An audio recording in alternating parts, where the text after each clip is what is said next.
श्री कृष्ण चैतन्य प्रभु नित्यानंद श्री अद्वैत गदाधर श्रीवासादि श्री गौर भक्त वृंद। हरे कृष्ण कृष्ण कृष्ण हरे हरे, हरे राम राम राम हरे हरे। हरि बोल। हरे कृष्ण। मैं सबसे पहले अपने गुरुपाद पद्म नित्यलीला प्रविष्टों विष्णुपाद अष्टोत्तर शतशी श्रीमद भक्ति विज्ञान भारती गोसाई महाराज जी एवं नित्यलीला प्रविष्टों विष्णुपाद अष्टोत्तर शतशी श्रीमद भक्ति वेदांत श्री नारायण गोसाई महाराज जी के अभय चरण कमलों में दंडवत प्रणाम अर्पित करता हूँ।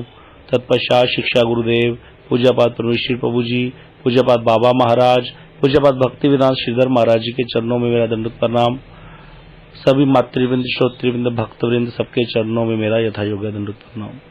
हम लोग चैतन्य भागवत की कथा का श्रवण कर रहे थे, जहाँ पर महाप्रभु जी अपनी माता शची देवी को बहुत ही सुंदर ज्ञान प्रदान कर रहे हैं। जैसे भगवान कपिल ने माता देवहूति को दिया था, तो वहां पे भगवान कह रहे हैं भक्तिहीन कर्म कौन फल नाही पाए, सही कर्म भक्तिहीन पर हिंसा जाए। कि माँ भक्तिहीन कर्म से कोई सुफल नहीं मिलता, कोई भी फल नहीं मिलता जिस कर्म में भक्ति नहीं है।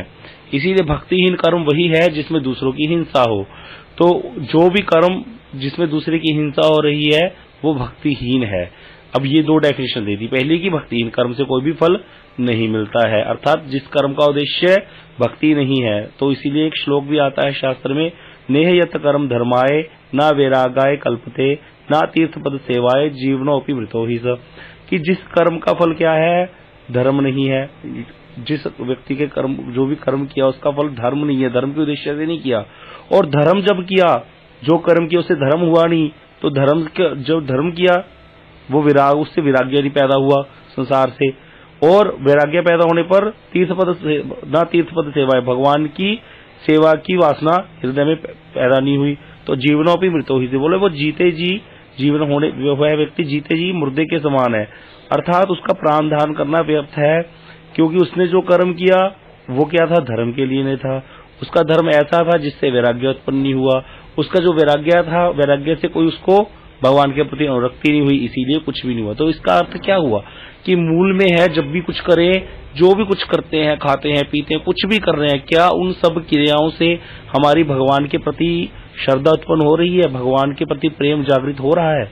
क्या हम भागवत धर्मों को पालन करने के प्रति हमारी इच्छा बढ़ रही है हृदय में? तब तो वो कर्म वो धर्म सब कुछ ठीक है, नहीं तो नहीं। इसीलिए गोस्वामी तुलसीदास जी ने भी लिखा है रामचरितमानस में, स्वयं भगवान के जो गुरु वशिष्ठ जी महाराज ये चौपाइयां बोल रहे हैं रामचरितमानस में कि सो सब कर्म धर्म जरि जाई जाऊ जहां नहीं राम पद पंकज भाऊ। कि वो सब कर्म और वो सब धर्म जल जाता है जहां पर उद्देश्य क्या नहीं है, भगवान के चरणों का प्रेम। जहां भगवान के चरणों का प्रेम उद्देश्य नहीं है, सो सब कर्म धर्म जरि जाऊ, वो सारा कर्म और धर्म जल जाता है, अर्थात वो किसी काम का नहीं है, वो संसार में फंसाने वाला बन जाता है। इसलिए बताएगा योग ज्ञान अज्ञानु जहां नहीं राम प्रेम प्रदानु। की वो योग नहीं है। कितने प्रकार के योगा सिस्टम चल रहे हैं, कितने प्रकार के योग शिविर चल रहे हैं, बोले योग नहीं है वो कुयोग है। रामचरितमानस में लिखा है योग कुयोग, वो योग नहीं है वो कुयोग है। और ज्ञान अज्ञानु, बोले ज्ञान के बड़े शिविर चल रहे हैं, तुम्हें ब्रह्म बना देंगे, हम ब्रह्मोस्मि वाले, तो तुम भी भगवान हो। तो वो भगवान का प्रेम उसमें उद्देश्य नहीं है, इसीलिए वो ज्ञान क्या है, वो अज्ञान है। योग कुयोग ज्ञान अज्ञानु जहां नहीं राम प्रेम प्रधान, जहां भगवान का प्रेम प्रधान नहीं है, राम कृष्ण का प्रेम जहां प्रधान नहीं है, इस उद्देश्य से नहीं किया जा रहा, वो योग है, वो ज्ञान अज्ञान है, वो धर्म नहीं अधर्म है। जितना भी प्रकार का कर्म वो कर्म नहीं है, वो अकर्म है, अर्थात वो विकर्म है, उल्टी दिशा में ले जाएगा। जिस कर्म या धर्म का, योग का, ज्ञान का उद्देश्य भगवान का प्रेम नहीं है। इसीलिए जिसके हृदय में भगवान के प्रति अनुराग पैदा नहीं हुआ तो कुछ भी नहीं हुआ। इसीलिए बोला गया ना, जिस दिल में होना पैदा सावल लगन तुम्हारी, बर्बाद जिंदगी है बेचैन रू बेचारी। उस दिल का क्या है कहना, जिस दिल में तू ही तू है। इसीलिए जिस दिल में, जिस हृदय में भगवान के प्रति अनुराग पैदा हो गया, थोड़ा भी प्रति पैदा होगी ठाकुर जी के नाम के प्रति, वैष्णव के दर्शन के प्रति, वैष्णव संघ के प्रति जिसको लोभ पैदा हो गया, ये सब एक ही बात है। भक्ति भक्त भगवंत गुरु चतुर नाम वपु एक। चाहे भक्ति कह लो, चाहे भगवान, चाहे भक्त या गुरु, ये एक ही है। चारों चीजें एक ही है। इन चारों में किसी में एक में भी तिनके पद वंदन किए नाशे विघ्न अनेक, इनमें से किसी के भी एक के शरणागत हो गया व्यक्ति, अनेक विघ्नों का नाश हो जाएगा, अनेक प्रकार के विघ्नों का नाश हो जाएगा। इसीलिए बोला गया। तो हमें क्या करना चाहिए, हर चीज को देखना चाहिए कि हम माला करने का उद्देश्य क्या है, भगवान का प्रेम, प्रेममयी सेवा भगवान की, जैसे गोपियां करती हैं, यशोदा मैया नंद बाबा करते हैं, भगवान के सखा भगवान की सेवा करने के लिए लायक रहते हैं, हर समय भगवान का संग मिलता है उनको। तो ऐसी अगर भावना से किया जा रहा है कोई कार्य तब तो वो ठीक है, नहीं तो अगर अहंकार बढ़ रहा है, बस माला घिसे जा रहे हैं या वृंदावन जा रहे हैं, कुछ भी नहीं हो रहा, भगवान के प्रति अनुराग पैदा नहीं हो रहा, तो उस सारे कर्म का, धर्म का, उस सारे प्रकार के वैराग्य का कोई भी लाभ नहीं है। एक श्लोक आता है भागवत में बड़ा ही सुंदर, नैष्कर्म्य अपि अच्युत भाव विवर्जितम ना शोभते ज्ञानम अलम निरंजनम कुतः पुनः शश्वत अभद्रम ईश्वरे ना चार्पित कर्म यद्यपि अकारणम। क्या बताया गया, नैष्कर्म्य अपि अच्युत भाव वर्जितम, कि एक व्यक्ति जो है वो नैष्कर्म्य है, मतलब उसके हृदय में कोई कामना नहीं है, निष्कर्म, जो कर्म कांड की विचित्रता नहीं है, एकाकार स्वरूप है, उसका ज्ञान में स्थित हो गया है पूरा, लेकिन भगवान की भक्ति से रहित है, मतलब ज्ञानी है पक्का, लेकिन भगवान की भक्ति की वासना नहीं है, अच्युत भाव वर्जितम, मतलब अच्युत का भाव नहीं है हृदय में अच्युत के प्रति।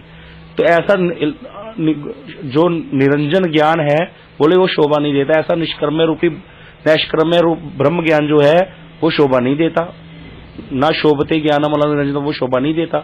कहते जब ये वाला ज्ञान ही शोभा नहीं देता, कौन सा ज्ञान, जिसमें कोई भी ज्ञानी कौन होते हैं जिनकी संसार में बिल्कुल आसक्ति नहीं होती, तो ऐसा व्यक्ति कहते जो कि काम्य कर्म में उलझा हुआ है कि मुझे ये मिल जाए, मुझे वो मिल जाए, इसीलिए भगवान का भजन कर रहा है, इसीलिए कोई मंदिर जा रहा है, तो कहते कुतः पुनः शश्वत अभद्रम ईश्वर, ऐसा अभद्र कर्म कैसे जो है शोभा पाएगा, कुतः पुनः शश्वत, वो जो इस प्रकार का कर्म है, काम्य कर्म है, वो कैसे शोभा पाएगा, है ना, यदि भगवान को अर्पित ना हो, अकारण है वो, बिल्कुल कैसे शोभा पा सकता है जब वो ज्ञान ही शोभा नहीं पाता भगवान की भक्ति से, निष्कर्म्य रूपी ज्ञान, ब्रह्म ज्ञान भी शोभा नहीं पाता भगवान की भक्ति से, अच्युत भाव विवर्जितम, तो काम्य कर्म कैसे शोभा पाएगा। यहाँ पर कर्मी और ज्ञानी के बीच में बताया गया कि ज्ञानी तो शोभा पाता ही नहीं है, तो कर्मी कैसे शोभा पाएगा जब ज्ञानी की शोभा नहीं है, ज्ञानी बड़े विरक्त होते हैं संसार से। तो इसीलिए ये बोला गया कि भगवान की भक्ति ही मूल है, भगवान का प्रेम ही मूल है। और फिर बोला गया अगर कोई व्यक्ति बहुत प्रकार के यज्ञ आदि करता है, बहुत प्रकार के दान पुण्य करता है, भगवान की भक्ति से रहित है, फिर उसको क्या मिलेगा, बोले उसको स्वर्ग लोक मिल जाएगा, अच्छे लोक में चला जाएगा, ऊपर कई लोक हैं। और कहते फिर क्या होगा, बोले उसको वहां पर बहुत प्रकार के सुखों का भोग करेगा वो, यहाँ पर जो सुख है वो बड़े क्षणिक हैं, वहां स्वर्ग के सुख बहुत देर तक रहते हैं, लेकिन बोले फिर भी बहुत देर तक रहने पर भी वो सुख नष्ट हो जाते हैं, ब्रह्मा की भी मृत्यु होती है। तो इसीलिए बोला गया ते तम भुक्त्वा स्वर्ग लोकम विशालम क्षीणे पुण्य मर्त्य लोकम विशंति, कि वे उस विशाल स्वर्ग लोक को भोग कर बहुत प्रकार के पुण्य कर्मों से अर्जित जो फल है उससे वो उनको स्वर्ग मिलेगा, स्वर्ग से स्वर्गलोक को भोग कर बहुत बड़े विशाल स्वर्गलोक को भोग कर क्षीणे पुण्य क्षीण होने पर दोबारा इस संसार में आते हैं। एवं तेरी धर्मम, ऐसे तीन प्रकार के वैधतरी में फंसे हुए। वैधतरी क्या है, धर्म अर्थ काम, मोक्ष नहीं है इसमें, धर्म अर्थ काम। धर्म किया क्यों, क्योंकि अर्थ की प्राप्ति के लिए, अर्थ की प्राप्ति क्यों करी, कामनाओं की पूर्ति करनी थी। तो ये धर्म अर्थ और काम में उलझे हुए लोग जो हैं, क्योंकि जितना भी प्रकार का धर्म कर रहे हैं इसीलिए कर रहे हैं सुख शांति बनी रहे, मेरा बिजनेस अच्छा चले, इसीलिए सब प्रकार की जितने भी प्रकार के अस्पताल खुलवाए जा रहे हैं, गरीब बच्चों की शादियां की जा रही हैं, जो भी किया जा रहा है उसके द्वारा, वो सब किसके लिए है कि मेरा जो अपना पर्सनल जो मेरा बिजनेस है, मेरा जो रुतबा है वो और बढ़े। तो वो क्या हो गया, काम्य कर्म हो गया। तो इसके द्वारा जो किए गए पुण्य कर्म है, यज्ञ करवाए इस व्यक्ति ने कामना रख करके हृदय में, या जो भी कुछ कराया, बोले उससे उसको क्या मिलेगा, ये वैधत्रयी है, धर्म अर्थ काम। धर्म किया अर्थ की प्राप्ति के लिए, अर्थ का प्राप्ति क्यों करी, कामनाओं की पूर्ति करने के लिए। इसी प्रकार कामनाओं की पूर्ति, जब फिर कामनाओं का तो अंत है ही नहीं, फिर दोबारा नहीं कामना जाएगी, इसलिए फिर दोबारा धर्म करता है, फिर दोबारा धर्म करके दोबारा अर्थ की प्राप्ति होती है, फिर दोबारा कामनाओं की पूर्ति करता है, ऐसे ही चलता रहता है ये गोल गोल सर्कल, धर्म अर्थ काम, धर्म अर्थ काम। तो इसीलिए बोले ऐसे वेदत्रयी में फंसे हुए जो लोग हैं, त्रय धर्मम अनुप्रपन्ना गतागतम, जाना आना करते हैं, गतागतम मतलब आना जाना करते हैं, ऊपर जाते हैं नीचे आ जाते हैं, फिर नीचे से ऊपर चले जाते हैं अच्छे कर्म करके। और कई बार हो सकता है कि बुरी संगति होकर के दोबारा तमोगुण में फंस के गलत कामों में लग जाए और दोबारा स्वर्ग में ना जा करके नरक में चले जाए। तो इसीलिए यह भी बोला गया है कहीं कहीं तो कि इस पृथ्वी पर ही, मृत्यु लोक में ही स्वर्ग और नर्क दोनों है। देखा भी जाता है कि व्यक्ति को कुछ खाने को भी नहीं मिलता, बेचारे बड़ा दरिद्र भोगते हैं, और कई बड़ी अच्छे से रहते हैं, तो स्वर्ग नर्क यहीं पर भी दिखता है। तो दोनों ही चीजें हैं इसीलिए, लेकिन दोनों प्रकार के लोगों की कभी भी ऐसी गति नहीं होगी अच्छी, जो कि ज्ञानी होगा चाहे कर्मी होगा, उनको क्या होगा, संसार में बार बार आना जाना पड़ता रहेगा, गमनागमन होता रहेगा। तो इसीलिए बोला गया क्या होना चाहिए उद्देश्य, भगवान की भक्ति, भगवान की प्रेममयी सेवा ही उद्देश्य होना चाहिए। एक जगह श्लोक है मुंडक उपनिषद में कि यत कर्मिनो ना प्रविदयन्ति रागात तेना तुरा क्षीण लोकाश्च च्यन्ते। क्या बताया गया, कर्मीगण, जो व्यक्ति कर्मी है, कर्म में अनुराग के कारण, क्योंकि कर्मी की बुद्धि क्या होती है, कर्म में लगी रहती है, गाय दान करनी है, वहां दान पुण्य करना है, हर प्रकार से यज्ञ करना है, दान करना है, इस प्रकार का तीर्थ स्नान करना है, व्रत करता है नाना प्रकार के, सोमवार का व्रत, मंगल का व्रत। तो इसीलिए वो जो कर्मी व्यक्ति है उसका अनुराग कहाँ है, कर्म में ही अनुराग है, उसका अधिकार कर्म में है। बोले ऐसा व्यक्ति जो है वो भगवान के अद्वैत ज्ञान तत्व से अनभिज्ञ रहते हैं। अद्वैत ज्ञान तत्व कौन है, कृष्ण। उन अद्वैत ज्ञान तत्व कृष्ण से वो अनभिज्ञ रहते हैं, कृष्ण भक्ति से अनभिज्ञ रहते हैं। उनको ये नहीं पता कि कृष्ण भक्ति करने से ही सारा कुछ हो जाता है, वृक्ष की जड़ में पानी देने से सारा वृक्ष फलीभूत हो जाता है अपने आप। लेकिन वो नाना प्रकार की देवी देवताओं की उपासना में उलझे हुए लोग नाना प्रकार के कर्म करते हैं। कहते इसीलिए वो ऐसे फल भोगातुर, कि उनके अंदर आतुरता क्या है कि फल का भोग करना है, ये करने से ये हो जाएगा, ऐसा करने से ये हो जाएगा। तो ऐसे फल के भोग के आतुर होकर कर्म फल से क्या करते हैं, वो स्वर्ग आदि लोगों को प्राप्त करते हैं। और फिर कहते क्या होता है, क्षीण लोक अश्चवंती, कि पुण्य क्षीण होने पर वहां से पुण्य नीचे गिर पड़ते हैं। ये मुंडक उपनिषद में श्लोक बताया गया, जो कि पहले गीता से बताया गया था एक श्लोक। आगे फिर इस प्रकार बताया गया, प्रभु इस प्रकार कपिल देव के, भगवान कपिल देव के भाव में आकर के अवस्थित होकर के माता को शिक्षा दे रहे थे, और माता भी उन वाक्यों को सुनकर आनंद में निमग्न हो रही थी। शची मैया बहुत ही आनंद में निमग्न हो रही है कि आज मुझे निमाई ने बड़ा ही सुंदर ज्ञान दिया। अब कहते ऐसे ही हर समय प्रभु हर समय कृष्ण भावावेश में रहते थे, भोजन के समय, सोने के समय, जागृत अवस्था में, हर समय कृष्ण के अतिरिक्त अन्य कुछ भी ना कहते, हर समय कृष्ण कृष्ण कृष्ण कृष्ण उच्चारण करते। इस प्रकार सारा जो उनका जीवन था, हर वस्तु उनको कृष्ण में नजर आने लगी थी।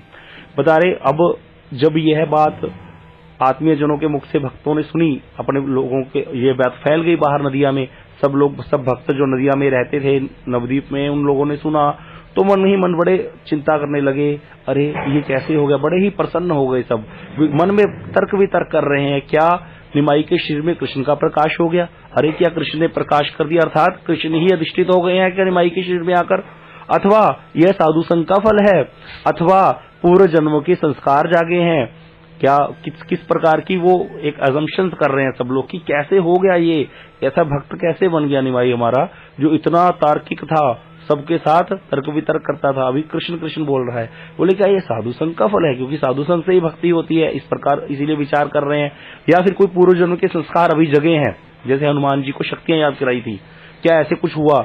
इस प्रकार सभी मन में विचार करने लगे, और सारे जो चित्त में बड़े ही प्रसन्न हो गए, सभी भक्त लोग बड़े ही प्रसन्न हो गए। जब कहते भगवान के अंदर, महाप्रभु के अंदर विश्वंभर का प्रकाश हो गया, भगवान ने अपने स्वरूप को प्रकाशित करना शुरू कर दिया। अब भगवान क्या करेंगे, अपने स्वरूप को प्रकाशित करेंगे धीरे धीरे सबके सामने कि मैं कौन हूँ। बीच बीच में कभी कभी भक्त भाव में आ जाएंगे और कभी कभी भगवत भाव में आ जाएंगे, लेकिन अभी भक्ति ही करेंगे। तो कह रहे जब वो यहाँ महाप्रभु ने अपने प्रकाश को दिखाया, लोगों को प्रकाश शुरू हो गया, अरे भक्तों के दुख दूर हो गए। सारे भक्त जो दत्ताचार्य जी के पास जाकर करके रोते थे कि हम पशंडियों के वाहनों से बड़ा ही विदग्ध हो रहे हैं, मन बड़ा खराब होता है, तो वो बड़े ही प्रसन्न हो गए कि अब क्या हो गया, पाखंडियों का विनाश होना शुरू हो गया। भैया अब पाखंडियों को कोई नहीं छोड़ेंगे महाप्रभु, अब वो पाखंडियों के वाक्यों को ध्वस्त कर देंगे, उनको हरा देंगे। अब बता रहे हैं कि महाप्रभु विश्वंभर वैष्णव वेश में क्या करते थे, सारे जगत को निरंतर कृष्ण में देखने लगे। वे कानों से रात दिन कृष्ण का नाम ही सुनते और मुख से निरंतर श्री कृष्ण चंद्र ही कहते रहते, हर समय कृष्ण कृष्ण कहते और कानों से कृष्ण कृष्ण नाम ही सुनते। ये है महाभागवत भक्तों की दशा। ये चैतन्य महाप्रभु जी ने यहाँ महाभागवत जो कि संसार से पूर्ण रूप से उदासीन और भगवान के भक्त होते हैं जो उत्तम कोटि का वैष्णव बताया गया, जिसको उनके लक्षण है, तो उनके लिए बताया गया है उत्तम कोटि के वैष्णव कैसे होते हैं। उसके लिए बताया गया है स्थावर जंगम देखे ना देखे तार मूर्ति, स्वरत्र स्फुरे तार इष्ट देव मूर्ति, कि जो भक्त होते हैं भगवान के महाभागवत वैष्णव, वो स्थावर और जंगम, जड़ और चेतन नहीं देखते कहीं भी, सब जगह उनको क्या दिखता है, हर प्राणी में वो भगवान का ही अधिष्ठान देखते हैं, इष्ट देव की मूर्ति ही देखते हैं अपनी, हर जगह उनको भगवत दर्शन ही होता है। तो हर सारा जगत उनको कृष्णमय लगता है, यही उनकी होती है दशा। इसके लिए भागवत में भी श्लोक बोला गया है, सर्वभूतेषु ये पश्यद भगवत भावम आत्मनः हुतानि भगवती आत्मन्येष भागवतोत्तम, कि जो सब प्राणियों में परमात्मा को देखते हैं और परमात्मा में सब सारे संसार को देखते हैं, वही उत्तम भागवत है। दोनों चीजें, सब प्राणियों में परमात्मा के दर्शन करना और परमात्मा में सभी जगत का दर्शन करना, वही है उत्तम भागवत। तो बताया गया कि संसार में रहने पर भी जो व्यक्ति शरीर, इंद्रिय, प्राण, मन, बुद्धि के विषय और उसमें जन्म, नाश, भूख, प्यास, सबसे जो सारे धर्मों में आसक्त नहीं होता, इस प्रकार के हर समय भगवान की स्मृति में ही लगे रहते हैं, वो भागवत हैं महाभागवत, उनको महाभागवत बोला गया। इन लोगों का कोई भी कर्म नहीं होता। अगर हम चाहते कि हमारी कोई भी क्रिया, जैसे सांस लेना भी कर्म है, चलना फिरना, मल मूत्र त्याग करना भी कर्म है, क्योंकि ये सारे कार्य हम कर्म इंद्रियों के द्वारा करते हैं। तो बोले अगर चाहते हैं कि ये सारे कर्म भक्ति बन जाए तो ऐसा भागवत बनना पड़ेगा, ऐसा वैष्णव बनना पड़ेगा। तो इसीलिए भजन किया जाता है, इसीलिए माला की संख्या बढ़ाई जाती है, साधु संग किया जाता है, धाम में जाकर के वैष्णव के संग में हरि कथा श्रवण की जाती है, इसीलिए इसकी इतनी महिमा है। बता रहे हैं कि जो मनुष्य इस जड़ देह में रहते हुए ना कर्म में उलझता है, ना वर्णाश्रम धर्म, किसी भी प्रकार में उसमें अहम भाव उत्पन्न नहीं होता, वे हरि के प्रिय हैं, वो ही महाभागवत है। अब बता रहे जो प्रभु पहले क्या करते थे, महाविद्या रस में निमग्न थे। महाविद्या रस में निमग्न थे ना, हर समय क्या करते थे, टीकाएं करते थे बड़ी बड़ी शास्त्रों की, लोगों को बुला के कभी मुकुंद को पकड़ लिया, कभी किसी को पकड़ लिया और पूछते थे उनको कि मेरी व्याख्या का खंडन करो। कभी खंडन कर देते, फिर मंडन कर देते, फिर खंडन कर देते। बोले जो ऐसे थे महाविद्या रस में निमग्न थे, वही अब कृष्ण के अतिरिक्त अन्य कुछ भी नहीं जानते, कृष्ण कृष्ण बोलते हैं, आनंद लेते हैं। अब बता रहे कि जितने भी विद्यार्थी थे, विद्यार्थी वृंद जितने भी थे, वो पढ़ने के लिए बड़े सवेरे ही प्रभु के पास आ गए। सभी सुबह सुबह प्रभु के पास आ गए सारे विद्यार्थी, और प्रभु उनको पढ़ाने के लिए बैठ गए। त्रिलोकीनाथ प्रभु जाकर पढ़ाने के लिए बैठ गए। अब भगवान तो हर समय निमग्न है कृष्ण नाम में, इसीलिए पढ़ाएंगे क्या, बताया गया। इसीलिए उनकी जो जीवा पर कृष्ण नाम के अतिरिक्त और कुछ भी नहीं आता था, कुछ भी आता ही नहीं था। अब शिष्यगण कहते हैं सिद्ध वर्ण सामान्याय सामान्याय की आमन्याय की, आमन्याय क्या कहती है, आमनाय, आमनाय होता है शास्त्र में क्या लिखा है कि वर्णों में क्या सिद्ध है, सबसे पहला वर्ण जो है क्या सिद्ध है। तो प्रभु का उत्तर क्या देते हैं, सभी वर्णों में नारायण ही सिद्ध है, कि सब कुछ नारायण में ही सिद्ध होता है, सभी वर्ण नारायण से ही आए हैं, ऐसा प्रभु ने व्याख्या कर दी। अब ये व्याख्या भक्ति के हिसाब से ठीक है, लेकिन वही बात आ गई कि अब जब जो लिखा हो उसके हिसाब से ठीक नहीं है। इसीलिए बताया गया, भगवान ने गीता में बोला भी है ये बात, सर्वस्य चाहम हृदय सन्निविष्टो मत्त स्मृति ज्ञान अपोहनम च वेदेश सर्वे अहमय वेद्यो वेदांत कृत वेद विदेव चाहम, कि मैं ही सब जीवों के हृदय में ईश्वर के रूप में अवस्थित हूँ, मुझसे ही जीव अपने कर्मों के फल के अनुसार स्मृति ज्ञान और स्मृति का नाश होता है, और सब वेदों में एकमात्र मैं ही जानने योग्य हूँ, वेदों का रचने वाला मैं ही हूँ, वेदों को जानने वाला जनाने वाला भी मैं ही हूँ, जानने वाला भी मैं ही हूँ। वेदांत कृत वेद विदेव चाहम, भगवान सब कुछ है, मतलब सब कुछ उनसे ही निकला है। तो एक श्लोक और आता है, यम ब्रह्म वरुणेन्द्र रुद्र मरुतः स्तुवंती दिव्य स्वई वेदे सांग पद कर्म उपनिषद गायंती यम सामगा ध्यानवस्थित यद तदगतेन मनसा पश्यन्ति यम योगिनो यस्यांतम न विदु सुरा असुरगना देवाय तस्मै नमः, कि ब्रह्मा वरुण इंद्र रुद्र मरुदगण दिव्य स्तुतियों के द्वारा जिनकी स्तुति करते हैं, हर समय करते रहते हैं, और अंग पद क्रम उपनिषद के साथ वेदों की ऋचाओं के साथ वेद जिनका गान करते रहते हैं, समाधि की अवस्था में बैठ करके योगी जन मुनि जन भी एक चित्त होकर के जिनका अनुसंधान नहीं कर पाते, जिनका अंत नहीं जान पाते, ऐसे परम देव श्री कृष्ण को मैं नमस्कार करता हूँ। बड़ा सुंदर श्लोक है भागवत का, ये 12वें स्कंद में आता है।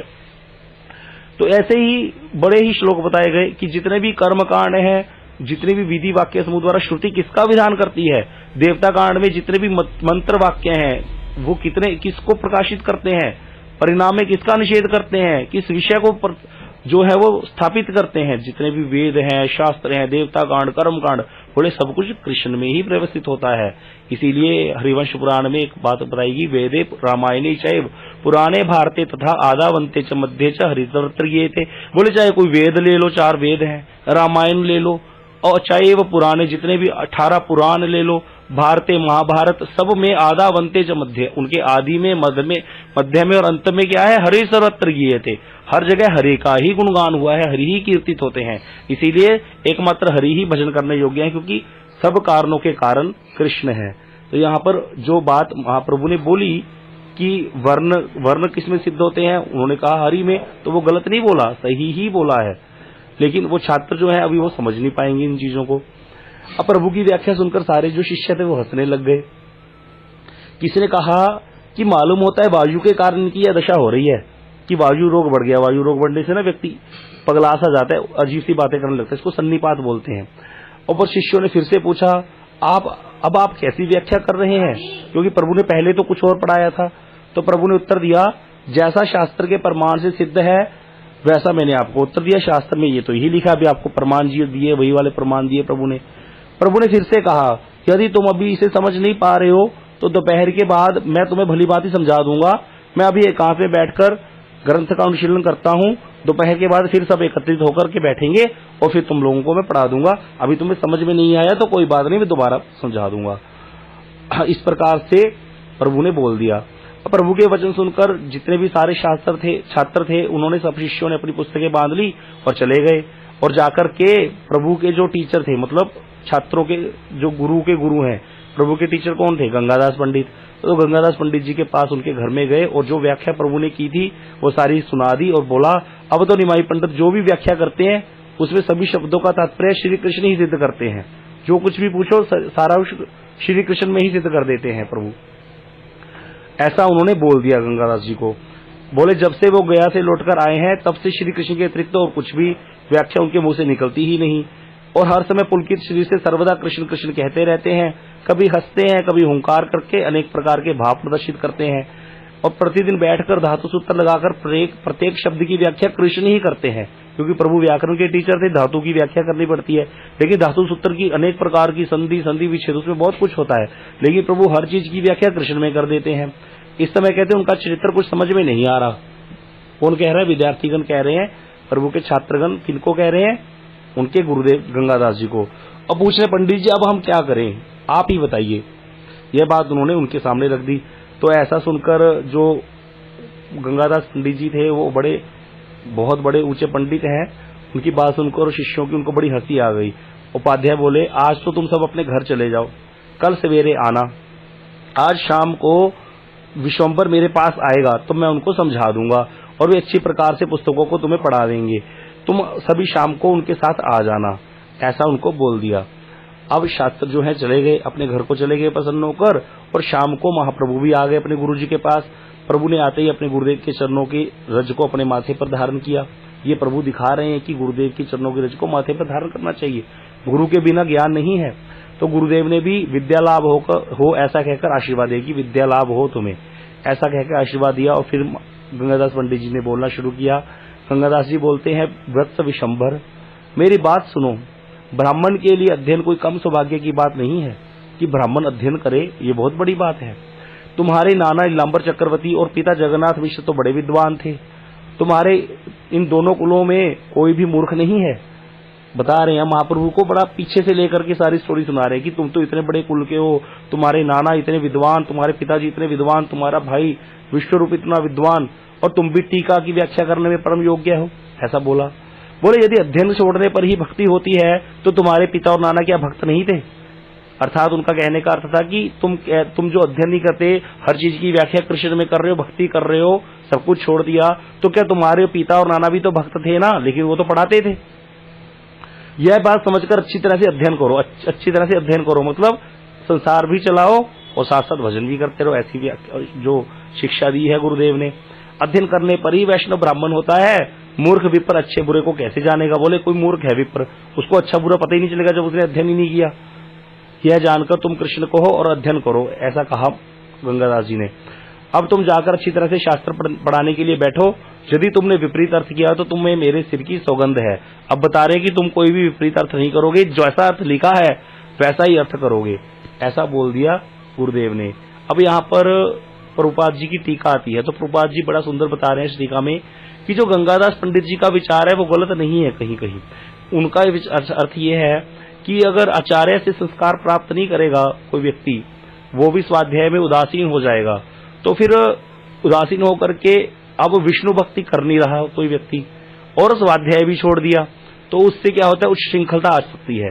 इसीलिए गुरुदेव ने ऐसा बोला है कि अगर कोई व्यक्ति शास्त्र अध्ययन वर्जित है, शास्त्र अध्ययन नहीं करता, मूर्ख हो गया उसका, तो उसका नाम का ब्राह्मण होगा। वो अच्छा बुरा विचार करने में उपयुक्त नहीं होता। वो अच्छा क्या है बुरा क्या है, इसीलिए कहते हैं शास्त्र अध्ययन करने में अनमना होकर अगर कोई व्यक्ति कृष्ण कृष्ण कहने पर कहता है तो अनुचित को नहीं समझ पाएगा। तो ये बहुत ही उच्च दशा है महाप्रभु की। तो लेकिन गंगादास पंडित जी ने जो उनको समझाया वो एक प्रकार से ठीक है, क्योंकि हर व्यक्ति वैसा भजन नहीं करता, तो इसीलिए वो फिर अनमना हो जाएगा, मतलब पढ़ाई लिखाई में भी अनमना हो जाएगा और कृष्ण कृष्ण कहने पर भी कुछ समझ नहीं पाएगा, उचित अनुचित को जान नहीं पाएगा, तो आगे जाकर क्या करेगा, अपने संसार को कैसे चलाएगा। इसीलिए फिर प्रभु ने कहा आपके श्री जुगल चरणों की कृपा से नवद्वीप में मुझे कोई शास्त्रार्थ में प्राप्त नहीं कर सकता, कि हे गुरुदेव आपकी कृपा ऐसी है कि मुझे कोई प्राप्त नहीं कर सकता है नवद्वीप धाम में। अब बोले मैं जिस सूत्र की व्याख्या का खंडन करूं उसकी स्थापना नवद्वीप में कौन कर सकता है। मैं अभी जाकर नगर में पढ़ाने को बैठता हूं, देखूं किसमें शक्ति है जो मेरी व्याख्या में दोष निकाले। ऐसा कह करके महाप्रभु दोबारा महाविद्या रस के आवेश में आकर के चल पड़े। ऐसे वचन सुनकर गुरुदेव भी बड़े प्रसन्न हुए और गुरुदेव के चरणों की वंदना करके प्रभु चल दिए और बता रहे हैं कि वेदपति और सरस्वतीपति जिनके शिष्य हैं कौन, महाप्रभु, उन गंगादास पंडित के लिए मेरा नमस्कार है। कौन कह रहे हैं? वृंदावन दास ठाकुर जी कह रहे हैं, गंगादास पंडित जी को नमस्कार कर रहे हैं कि इतनी बड़ी महिमा उनकी कि अरे गंगादास पंडित के लिए इससे बढ़कर साध्या और क्या हो सकता है कि 14 भुवनों के आराध्य, बताया ना अभी, जम ब्रह्मा रुद्र वरुण मरुद जितने भी लोग हैं सब उनकी स्तुति करते हैं। तो बोले 14 भुवनों के आराध्य क्या कर रहे हैं?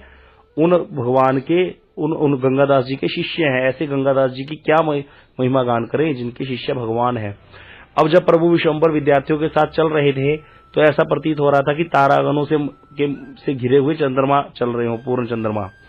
अब बता रहे हैं कि जिनके चरण लक्ष्मी जी के हृदय के ऊपर शोभा पाते हैं, वे प्रभु एक साधारण नागरिक के द्वार पर आ बैठे और योगपट्ट की रीति से वस्त्र बांधकर सूत्र का खंडन और स्थापना करने लगे। मतलब महाप्रभु क्या करने लगे? खंडन मंडन करना शुरू कर दिया। बोलने लगे जिनको संधि क्रिया का ज्ञान नहीं है, संधि कैसे करते हैं, कलयुग में उनकी पदवी है भट्टाचार्य, ऐसा बोलने लगे महाप्रभु कि उनको लोग भट्टाचार्य कहते हैं। और जिनको शब्द का ज्ञान भी नहीं है वे तर्क शास्त्र की व्याख्या करते हैं, परंतु मुझे प्रबोध देने में कोई भी समर्थ नहीं है। मैं जिसका खंडन अथवा जिसका स्थापन कर रहा हूं, देखूं उसमें कौन अन्यथा कर सकता है उसे। अब ऐसी व्याख्या महाप्रभु जब कर रहे थे, ऐसे बोल रहे थे किसमें शक्ति है कि मेरे को उत्तर दे सके। अब गंगा दर्शन करने के लिए कई अध्यापक जा रहे थे, प्रभु के वचन सुन के सबके जो घमंड है वो चूर्ण होते जा रहे हैं, क्योंकि कोई भी प्रभु के सामने नहीं आ पा रहा था। नवद्वीप में ऐसी किसमें शक्ति थी जो प्रभु के विशंबर के मुख से अपने सिद्धांत का प्रतिपादन कर सके, भगवान के सामने बात रख सके अपनी। इस प्रकार प्रभु विश्वम्भर आवेश में व्याख्या कर रहे थे। 4 दंड रात्रि बीत चुकी थी और महाप्रभु बोले जा रहे हैं, बंद ही नहीं हो रहे। अभी समय समाप्त हो गया, आगे की कथा अगली बार करेंगे। वांछा कल्पतरुभ्यश्च कृपा सिंधुभ्यश्च पतितानां पावनेभ्यो वैष्णवेभ्यो नमो नमः।